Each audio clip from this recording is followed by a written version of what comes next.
Hello বন্ধুরা, good morning. কেমন আছো তোমরা সবাই? আশা করি তোমরা সবাই ভালো আছো আর আমিও ভালো আছি। এখন বাজে সকাল 10টা আর আমি উমা আমার চ্যানেলে সবাইকে স্বাগত জানিয়ে আজকের ব্লগটা স্টার্ট করছি। আই হোপ আজকের ব্লগটা তোমাদের ভালো লাগবে। জানো, আজ সকালে ঘুম থেকে উঠতেই একটু লেট হয়ে গেছে, প্রায় 7:30 মতো বেজে গেছে। উঠে দেখি তোমাদের দাদাভাই আর বাপি বাড়িতে নেই, আর মা ওইদিকে রান্নাঘরে ঠাকুরের বাসন ধুচ্ছে। মাকে জিজ্ঞাসা করলাম, মা, বাপি আর তোমার ছেলে কই? মা বললো যে বাবু জল আনতে গেছে। তারপর আমি চান করে এসে দেখি না তোমাদের দাদাভাই চলে এসছে।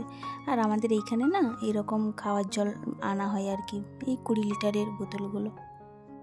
চলো এবারে যাওয়া যাক ব্রেকফাস্ট বানাতে। তো আমি এখানে একটা ক্যাপসিকাম কাটবো আর গাজর আর টমেটো।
তো আমার সবজি কাটা কমপ্লিট হয়ে গেছে, আর এদিকে আমি তাওয়া বসিয়ে একটু বাটার দিয়ে ক্যাপসিকাম, টমেটো, গাজর যা ছিল ওইগুলো দিয়ে এক পিঠ করে ভেজে নেব।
তো আমার এদিকে সবজিগুলো হয়ে গেছে, আর এদিকে আমি ব্রেডের মধ্যে একটু বাটার লাগিয়ে এক পিঠ করে ভেজে নেব। তো আমার এক পিঠ করে ভাজা কমপ্লিট। এবারে আমি ক্যাপসিকাম, টমেটো, গাজর যা ছিল ওইগুলো দিয়ে আবার একটা যে ব্রেড ভেজে রেখেছিলাম তার উপরে দিয়ে দেব। দিয়ে দিলেই ঝটপট আমার ব্রেকফাস্ট রেডি।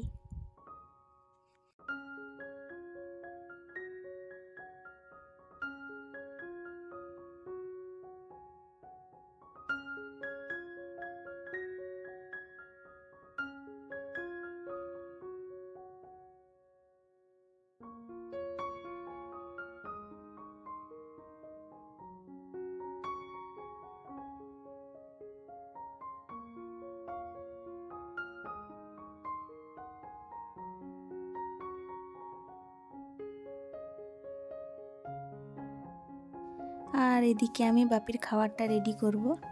তো এখানে দুধটা আমি বসিয়ে দিব।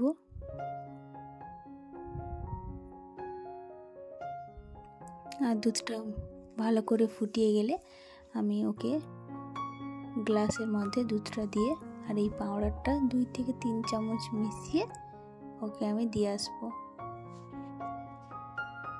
পাউডারটা দেওয়ার পর দুধটা ভালো করে মিশিয়ে ঠান্ডা করে তারপরে ওকে দিয়ে আসবো। আর একা তো খেতে পারে না, তোমাদের দাদাভাই ওকে খাইয়ে দিবে।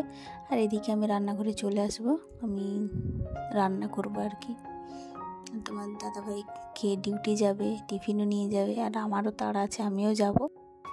তো চলো বাপিকে খাবারটা দিয়ে আসি আমি। তো নিয়ে যাচ্ছি এখন, খাবে কি খাবে না তার কোনো ঠিক নেই। খাবার দেখলেই যেন তার মুখ টুক কেমন হয়ে যায়। এই দেখো শুয়ে শুয়ে মোবাইল দেখছে। আর এদিকে দেখো বলছি ধরবে না, বলছি আমার হাতে দাও ওইটা। আর এদিকে দেখো কাঁদছে, খাবে না, আমার হাতে চাই বলে।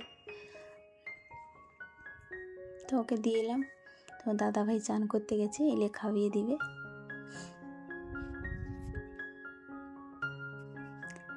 আর আমি এদিকে রান্না করব, মা ভাতটা করে নিয়েছি, আমি শাক ভাজাটা করব, আর হচ্ছে ঢেঁড়স আলুর তরকারি করবো আর কি।